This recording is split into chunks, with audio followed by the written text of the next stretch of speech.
எல்லோருக்கும் காலை வணக்கம்.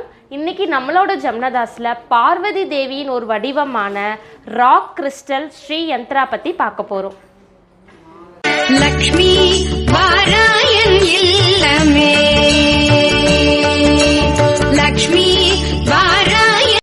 ஸ்ரீ அப்படின்னாலே லக்ஷ்மி, லக்ஷ்மினா செல்வம். அதனால இது லக்ஷ்மி யந்த்ரான்னு கூட நம்ம சொல்லலாம். ஏன் ஸ்ரீ சக்கரான்னு கூட சொல்லுவாங்க, தமிழ்ல மகாமேருட் கூட சொல்லலாம். இந்த ஸ்ரீ யந்த்ரா பார்த்தீங்கன்னா ஹேண்ட்மேட் இன் இந்தியா. ஒரே ஜெம்ஸ்டோன்ஸ் எடுத்து செதுக்கின சிலை இது. இதில் பார்த்தீங்கன்னா ஒவ்வொரு சக்கராஸ்லேயுமே லக்ஷ்மி இருக்கிறதா சொல்லுவாங்க. இந்த லக்ஷ்மி மகாமேரு நீங்கள் உங்களோட வீட்டில் பூஜை அறையில் வச்சுக்கலாம், ஆஃபீஸில் வச்சு வழிபடலாம். இதனால் என்னென்ன பெனிஃபிட்ஸ் கேட்டிங்கன்னா, உங்கள் வீட்டில் லக்ஷ்மி கடாட்சம் அதிகமாகும், செல்வ செழிப்பு அதிகமாக்கி கொடுக்கும். மட்டும் இல்லை, இது லக்ஷ்மியோட யந்த்ரா அப்படின்றதால உங்களோட வீட்டில் பாசிட்டிவ் வைப் அண்ட் ஒரு பாசிட்டிவ் எனர்ஜி உங்களுக்கு கொடுக்குது.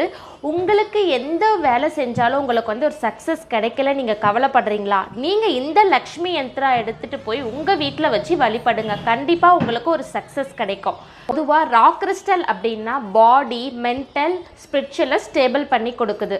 உங்களுக்கு இது மாதிரியான வீடியோஸ் நிறைய பார்க்கணுன்னா எங்களோட சேனலை மறக்காமல் சப்ஸ்கிரைப் பண்ணி வச்சுக்கோங்க. எங்களுக்கு வாட்ஸ்அப் சேனல் இருக்குது, ஜாயின் பண்ணிக்கலாம். உங்களுக்கு இந்த ஸ்படிக மகாமேரு வேணுமா? கீழே கொடுக்குற நம்பரை காண்டாக்ட் பண்ணி ஆர்டர் பண்ணிக்கலாம். எங்கள் சேனலை லைக் பண்ணாதவங்க லைக் பண்ணிக்கோங்க, ஷேர் பண்ணிக்கோங்க, கமெண்ட் பண்ணிக்கோங்க. தேங்க்யூ.